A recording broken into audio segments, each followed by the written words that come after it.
Bienvenidos a Camino Eterno, soy Carolina. En el episodio de hoy nos sumergiremos en un fascinante tema: testimonios del primer siglo sobre cristianos que no creían en la crucifixión de Jesús. Esta sorprendente evidencia nos lleva a cuestionar algunas de nuestras suposiciones sobre las creencias cristianas primitivas. Prepárense para un viaje a través del tiempo que podría cambiar su perspectiva sobre los orígenes del cristianismo. Comencemos hablando de Ignacio de Antioquía, una figura fascinante del cristianismo primitivo. Ignacio fue un obispo cristiano del primer siglo, nacido alrededor del año 30 después de Cristo, lo que significa que su vida se superpuso con la de algunos de los discípulos de Jesús. Ignacio es conocido por escribir 7 cartas mientras era llevado a Roma para ser martirizado. Una de estas cartas, dirigida a los magnesios, contiene información sorprendente sobre las creencias de algunos cristianos de la época. En esta carta, Ignacio menciona algo realmente intrigante. Él escribe sobre cristianos que negaban la muerte de Jesús. Sí, has oído bien. En el primer siglo había seguidores de Cristo que no creían que Jesús hubiera sido crucificado. Esta revelación es particularmente interesante porque coincide con la creencia islámica expresada en el Corán de que Jesús no fue crucificado. Es un testimonio notable de que estas ideas existían incluso en los primeros días del cristianismo. Ignacio, por supuesto, no estaba de acuerdo con esta creencia y la condenaba. Pero lo importante aquí no es su desaprobación, sino el hecho de que él reconoce la existencia de estos creyentes. Esto nos proporciona una evidencia histórica valiosa de la diversidad de creencias en el cristianismo temprano. El testimonio de Ignacio de Antioquía es fascinante por varias razones. En primer lugar, nos proporciona una evidencia directa de que, ya en el primer siglo, existían cristianos que no creían en la crucifixión de Jesús. Esto es extremadamente significativo, ya que desafía la idea de que la crucifixión era un hecho universalmente aceptado entre los primeros seguidores de Jesús. Es importante destacar que esta creencia no era marginal o aislada.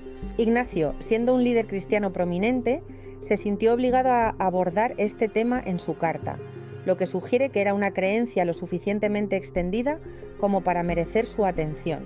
Lo que hace que este testimonio sea aún más intrigante es su conexión con la creencia islámica. El Corán, revelado varios siglos después, también afirma que Jesús no fue crucificado. Esta coincidencia plantea preguntas fascinantes sobre la continuidad de ciertas creencias a lo largo del tiempo y entre diferentes tradiciones religiosas. ¿Podría ser que la creencia coránica tenga sus raíces en estas primeras comunidades cristianas? ¿O es posible que ambas creencias surgieran de una fuente común más antigua? Estas son preguntas que los historiadores y los estudiosos de la religión continúan debatiendo. En cualquier caso, el testimonio de Ignacio nos recuerda que la historia del cristianismo primitivo es mucho más compleja y diversa de lo que a menudo se supone. Nos invita a reconsiderar nuestras suposiciones sobre las creencias de los primeros cristianos y a explorar las conexiones fascinantes entre las diferentes tradiciones religiosas. Ahora, quiero compartir con ustedes una de las mayores ironías de la historia religiosa. Esta ironía se encuentra en la separación temprana del cristianismo del judaísmo, algo que podemos ver claramente en las palabras de Ignacio de Antioquía. Ignacio, en su carta a los magnesios, escribió algo realmente sorprendente. Dijo: «Profesar a Jesucristo mientras se continúan siguiendo las costumbres judías es un absurdo. La fe cristiana no mira al judaísmo, sino que el judaísmo mira al cristianismo». Estas palabras son asombrosas cuando las comparamos con las enseñanzas de Jesús sobre la ley judía. Jesús, según los evangelios, nunca abogó por abandonar la ley judía. De hecho, en el Evangelio de Mateo, Jesús dice: «No piensen que he venido a abolir la ley o los profetas, no he venido a abolir, sino a cumplir». La ironía aquí es palpable. Ignacio, un líder cristiano temprano, está rechazando explícitamente las mismas prácticas que Jesús, el fundador de la fe, defendió y siguió durante toda su vida. Esta contradicción nos muestra cómo el cristianismo emergente, representado por figuras como Ignacio, estaba tomando un camino muy diferente al de sus raíces judías. Estaban creando una nueva religión que, en muchos aspectos, se alejaba de las enseñanzas y prácticas del propio Jesús y sus primeros seguidores. Es fascinante ver cómo, en tan solo unas pocas décadas después de la muerte de Jesús, ya había líderes cristianos que consideraban un absurdo seguir las mismas prácticas judías que Jesús había observado toda su vida. Esta es, sin duda, una de las grandes ironías de la historia religiosa. Ahora, analicemos las enseñanzas de Jesús sobre la observancia de la ley judía según el Evangelio de Mateo. Es fascinante ver cómo estas enseñanzas contrastan directamente con la posición de Ignacio de Antioquía. En Mateo capítulo 23, Jesús se dirige a las multitudes y a sus discípulos, diciéndoles: «Los escribas y fariseos se sientan en la cátedra de Moisés, así que todo lo que os digan que guardéis, guardadlo y hacedlo, pero no hagáis conforme a sus obras, porque dicen y no hacen».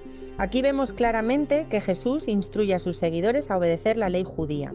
Él no está aboliendo la ley, sino enfatizando su importancia, mientras critica la hipocresía de algunos líderes religiosos. Más adelante, en el Sermón del Monte, Jesús declara: «No penséis que he venido para abrogar la ley o los profetas. No he venido para abrogar, sino para cumplir». Esta afirmación es crucial, ya que Jesús está reafirmando la validez continua de la ley judía. Ahora, comparemos esto con la posición de Ignacio. Él afirma que seguir las costumbres judías mientras se profesa a Jesús es un absurdo. ¿Pueden ver la ironía? Ignacio está rechazando precisamente lo que Jesús parecía estar defendiendo. Esta discrepancia nos lleva a preguntarnos: ¿cómo evolucionó el cristianismo desde las enseñanzas de Jesús, que respetaban y mantenían la ley judía, hasta la posición de Ignacio, que la rechazaba por completo? Es un cambio dramático en un periodo relativamente corto de tiempo. Ahora hablemos de Santiago, una figura clave en la Iglesia primitiva. Según el libro de los Hechos, Santiago era el hermano de Jesús y el líder de la Iglesia en Jerusalén. Este detalle es crucial porque nos da una idea de cómo era realmente la fe de los primeros seguidores de Jesús. En Hechos 21 encontramos una escena reveladora. Pablo visita a Santiago en Jerusalén y lo que vemos es sorprendente. Santiago, junto con los ancianos de la Iglesia, le dice a Pablo: «Ya ves, hermano, cuántos miles de judíos han creído y todos son celosos por la ley». Esta frase es muy significativa. Nos muestra que los primeros cristianos, liderados por Santiago, seguían siendo devotos de la ley judía, no habían abandonado sus prácticas judías, al contrario, las mantenían con celo. Además, las fuentes históricas fuera de la Biblia, como los escritos de Josefo, un historiador judío del primer siglo, también hablan de Santiago.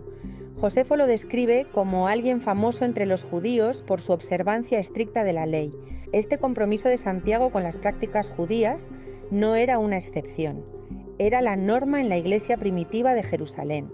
Estos primeros seguidores de Jesús no veían contradicción entre seguir a Cristo y observar la ley judía. De hecho, para ellos, seguir a Jesús significaba vivir plenamente como judíos fieles. Es fascinante ver cómo la fe de Santiago y la Iglesia primitiva era esencialmente judía. No habían creado una nueva religión separada del judaísmo. Más bien, veían su fe en Jesús como el cumplimiento de las promesas judías, no como un reemplazo de ellas. Ahora, examinemos la posición de Pablo sobre la ley judía. Es fascinante cómo sus acciones en el libro de los Hechos parecen contradecir sus enseñanzas en sus cartas. En Hechos, vemos a Pablo participando en rituales de purificación en el templo y aparentemente observando la ley judía. Sin embargo, en sus cartas, como Gálatas y Efesios, Pablo parece argumentar que la ley ha sido abolida. Por ejemplo, en Efesios 2:15, Pablo escribe que Cristo ha abolido la ley con sus mandamientos y ordenanzas. Esto parece estar en directa contradicción con sus acciones en Jerusalén, donde se somete a ritos de purificación para demostrar que aún observa la ley. Esta aparente contradicción plantea preguntas interesantes. ¿Estaba Pablo siendo inconsistente? ¿O tal vez estaba adaptando su comportamiento según su audiencia? Algunos estudiosos sugieren que Pablo podría haber estado tratando de evitar conflictos con la comunidad judía en Jerusalén, mientras que en sus cartas a las iglesias gentiles se sentía más libre para expresar sus verdaderas convicciones. Es importante considerar el contexto histórico y cultural en el que Pablo estaba operando. La tensión entre la observancia de la ley judía y la nueva fe en Cristo era un tema candente en la Iglesia primitiva. Pablo, como apóstol tanto a judíos como a gentiles, parece haber navegado estas aguas turbulentas con cierta flexibilidad. Ahora analicemos cómo el cristianismo emergente, representado por Ignacio de Antioquía, se alejó gradualmente de las prácticas judías de Jesús y la Iglesia primitiva.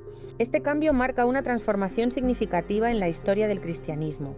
Ignacio, en su carta, declara explícitamente que seguir las costumbres judías mientras se profesa a Jesucristo es un absurdo. Esta afirmación contrasta fuertemente con lo que sabemos sobre Jesús y sus primeros seguidores, quienes eran judíos observantes. Esta divergencia no fue repentina, sino el resultado de un proceso gradual.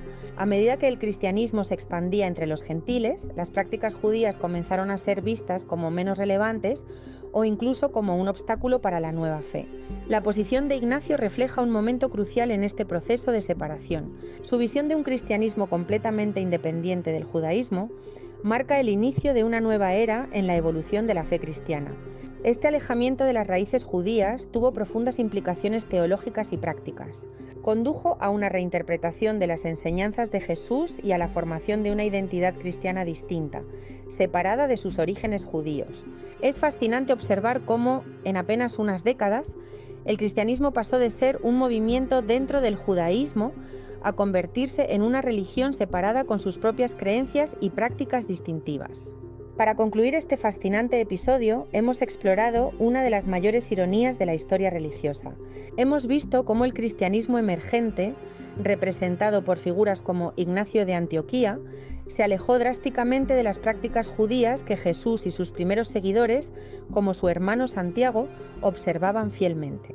También hemos descubierto evidencia temprana del primer siglo sobre la existencia de cristianos que no creían en la crucifixión de Jesús, una creencia que más tarde se reflejaría en el Islam. Este testimonio de Ignacio nos muestra que la diversidad de creencias sobre Jesús existía desde los primeros tiempos del cristianismo. Esta exploración nos invita a reflexionar sobre cómo las religiones evolucionan y cómo las interpretaciones pueden cambiar con el tiempo. Nos recuerda la importancia de examinar las fuentes históricas y considerar las diferentes perspectivas en nuestra búsqueda de comprensión espiritual. Gracias por acompañarme en este viaje por el camino eterno. Hasta la próxima, soy Carolina, deseándoles paz y sabiduría en su propio camino de descubrimiento.